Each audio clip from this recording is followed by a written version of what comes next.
ఈ వీడియోలో వచ్చేసి ఐక్యూ రీసెంట్గా లాంచ్ చేసిన ఐక్యూ G11 గురించి ఫుల్ స్పెసిఫికేషన్ ఫీచర్స్ను ఏ ప్రైస్కి వస్తే ఈ ఫోన్ తీసుకోవచ్చు, ఇంకా ఎవరికి ఈ ఫోన్ యూజ్ అవుతుంది, ఫుల్ డీటెయిల్స్ ఈ వీడియోలో తెలుసుకుందాం. ఇంకా మన ఛానల్ని సబ్స్క్రైబ్ చేయకపోతే సబ్స్క్రైబ్ చేయండి, ఇంకా లైక్ చేయకపోతే లైక్ చేయండి. ఇంకా వీడియోలోకి వెళ్దామా? ముందుగా ఐక్యూ G11 అనేది వీళ్ళు చెప్పింది ఏంటంటే స్టూడెంట్స్ కోసం ఈ ఫోను పర్టికులర్గా తీసుకొస్తున్నాం అని చెప్తున్నారు. స్టూడెంట్కి బాగా యూజ్ అవుతుందని చెప్తున్నారు. ఇంకా ఫుల్ స్పెసిఫికేషన్ డీటెయిల్స్ను స్క్రీన్ పైన వేస్తున్నా, అక్కడ నుండి ఒకసారి చెక్ చేయండి. ముందుగా డిస్ప్లే గురించి మాట్లాడుకుంటే 6.83 144 refresh rate 1.5K AMOLED 3D curve డిస్ప్లేతో వస్తుంది. 2000 యూనిట్ పీక్ బ్రైట్నెస్తో వస్తుంది. HDR10+ సపోర్ట్ ఉంటుంది. ప్రాసెసర్ గురించి మాట్లాడుకుంటే మీడియాటెక్ డైమెన్సిటీ 7500 టర్బో ప్రాసెసర్తో వస్తుంది. ఇంకా ర్యామ్ అండ్ స్టోరేజ్ విషయానికి వస్తే బేస్ మోడల్ వచ్చేసి 6GB ర్యామ్ 128GB బేస్ మోడల్తో వస్తుంది. 15MP మెయిన్ కెమెరా OISతో వస్తుంది. 8MP అల్ట్రా వైడ్ యాంగిల్ కెమెరాతో వస్తుంది. ఇంకా సెల్ఫీ కెమెరా వచ్చేసి 32MP సెల్ఫీ కెమెరాతో వచ్చేస్తుంది. ఇంకా బ్యాటరీ విషయానికి వచ్చే 7050 mAh బ్యాటరీతో వస్తుంది. IP68 IP69 రేటింగ్తో కూడా వస్తుంది. డిస్ప్లే విషయానికి వస్తే 6.83 ఇంచెస్ 1.5K కర్వ్డ్ AMOLED డిస్ప్లేతో వస్తుంది.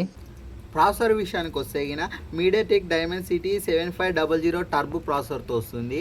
ఈ ప్రాసెసర్లో గేమ్లు ఆడొచ్చా లేదంటే హెవీ యూజ్కి తరమవుతుందని చెప్పుకుంటే గిన గేమ్స్ అయితే గిన మీడియం రేంజ్ గేమ్స్ అయితే ఆడొచ్చు. హెవీగా అయితే ఈ గేమ్స్లో ఆడలేము. ఈ ప్రాసెసర్తో గేమ్స్ హెవీగా ఆడలేము. ఇంకా జనరల్ యూస్కి అయితే ఈ ప్రాసెసర్ అయితే సరిపోతుంది. ఇంకా ర్యామ్ అండ్ స్టోరేజ్ విషయానికి వస్తే గిన బేస్ మోడల్ వచ్చేసి 6GB ర్యామ్ 128GBతో బేస్ మోడల్ వస్తుంది.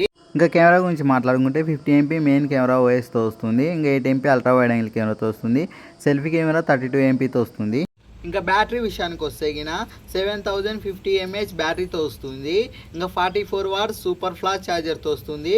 ఇందులో వచ్చేసి IP68 అండ్ IP69 రేటింగ్ కూడా ఉంటుంది. ఇంకా లాస్ట్ పాయింట్ వచ్చేసి ఈ ఫోన్ ఎవరు కొంటే బాగుంటుంది, ఈ ఫోన్ ఎవరి కోసం, ఏ ప్రైస్ దగ్గర ఈ ఫోన్ కొంటే బాగుంటుంది అని చెప్పుకుంటే గిన ఈ ఫోన్ వచ్చేసి స్టూడెంట్స్కు బాగానే యూజ్ అవుతుంది. ఇంకా జనరల్గా యూజ్ చేయడానికి అయితే గిన బాగానే యూజ్ అవుతుంది, హెవీగా యూజ్ చేయకపోయినా. ఇంకా ఏ ప్రైస్ దగ్గర ఈ ఫోన్ వస్తే బాగుంటుందంటే గిన ఇంకా 30,000 దగ్గర 35,000 దగ్గర వస్తే గిన ఈ ఫోన్ అయితే ఒకసారి చూడొచ్చు మీకు నచ్చితే. ఇంకా అంతకంటే ఎక్కువ వస్తే గిన నా ఒపీనియన్ వచ్చేసి స్కిప్ చేయొచ్చు అని చెప్పుకుంటాను. ఇంకా చూసారు కదా ఫ్రెండ్స్, ఇది ఇవాళ వీడియో ఎలా అనిపించిందో కామెంట్ సెక్షన్లో కామెంట్ చేయండి. ఇలాంటి మరిన్ని వీడియోస్ కోసం మన ఛానల్ని సబ్స్క్రైబ్ చేసుకొని మన ఛానల్కి సపోర్ట్ చేయండి. ఇంకా ఉంటా ఫ్రెండ్స్, మరొక వీడియోతో మళ్ళీ కలుద్దాం. బాయ్.